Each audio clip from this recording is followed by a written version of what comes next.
নমস্কার, আমি ডক্টর শুভজিৎ রায় বলছি। আজকে আমরা যে বিষয়টি নিয়ে আলোচনা করব সেটা হচ্ছে থাইরয়েড।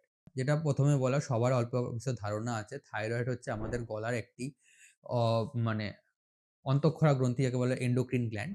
যার শরীরের প্রধান কাজ হচ্ছে শরীরের মেটাবলিজম মেইনটেইন করা এবং ছোটবেলা থেকে বড় হওয়ার সময় শরীরের গ্রোথ অ্যান্ড ডেভেলপমেন্ট এ সাহায্য করে।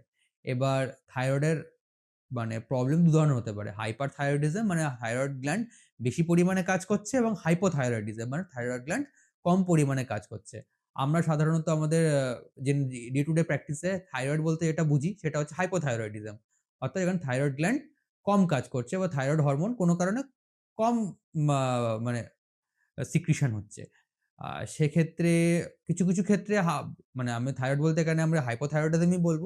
হাইপোথাইরয়েডিজম কিছু ক্ষেত্রে হচ্ছে গিয়ে পুরো অ্যাসিম্পটোমেটিক হয়। পেশেন্টের কোনো অসুবিধা নেই, কিছু নেই। জাস্ট পেশেন্ট কোনো অসুবিধা নিয়ে এসছে। আমরা coincidentally as a routine investigation থাইরয়েডের পরীক্ষা করেছি। সেখানে থাইরয়েডের দেখা গেছে থাইরয়েড গ্ল্যান্ড থেকে থাইরয়েড হরমোন কম পরিমাণে বেরোচ্ছে।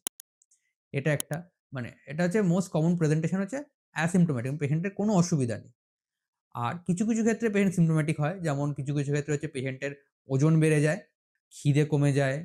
মেয়েদের ক্ষেত্রে বিশেষ করে মাসিকের সমস্যা থাকতে পারে।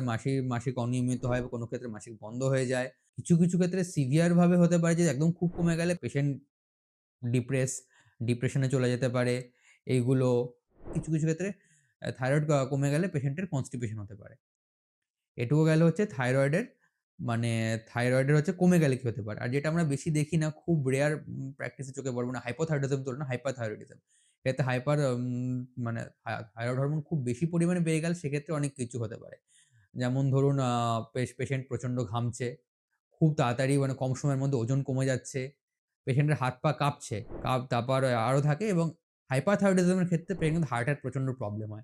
যেহেতু বল আ থাইরয়েড হরমোনের সাথে হার্টের সিম্প্যাথেটিক নার্ভ সিস্টেম এর সম্পর্ক আছে। সেক্ষেত্রে কিন্তু পেশেন্টের হার্ট রেট প্রচন্ড বেড়ে হাইপারথাইরয়েডিজম এর ক্ষেত্রে পেশেন্টের হার্ট রেট বেড়ে যায়।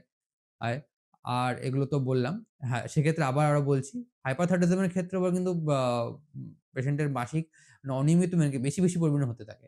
দুটো আর কিছু ক্ষেত্রে হাইপারথাইরয়েডিজম এর ক্ষেত্রে চোখের প্রবলেম হয়। কিছু হাইপারথাইরয়েডিজম এর ক্ষেত্রে বলা যায় আমাদের চোখ ঠিকরে বেরিয়ে আসে বা চোখ বড় হয়ে যায়, এগুলো আছে এবং থাকে। তো হাইপারথাইরয়েডিজম, হাইপোথাইরয়েডিজম পুরো একে অপর থেকে ডিফারেন্ট আইডেন্টিটি।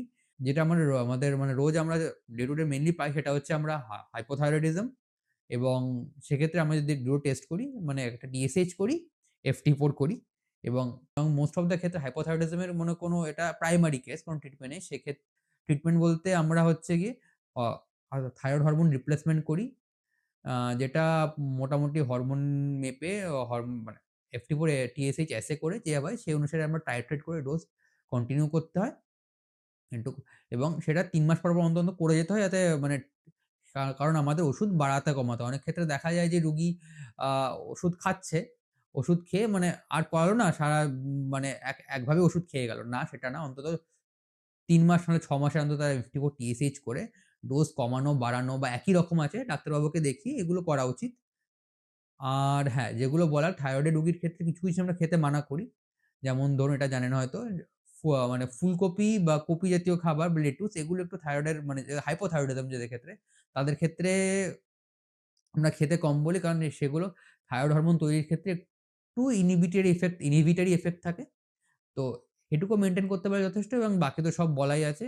খাওয়া-দাওয়া মেইনটেইন করতে হয়। হ্যাঁ, যেটা বলে থাইরয়েড ওষুধ কিন্তু বন্ধ করা যায় না। থাইরয়েডের ওষুধ রীতিমতো প্রত্যেকদিন খেয়ে যেতে হয়। কখনো বন্ধ করবেন না। রীতিমতো প্রত্যেকদিন খেয়ে যাবেন এবং সময়ে ৩ মাস ৬ মাস অন্তত একবার থাইরয়েড পরীক্ষা করিয়ে নেবেন। এটুকুই বলার ছিল। নমস্কার।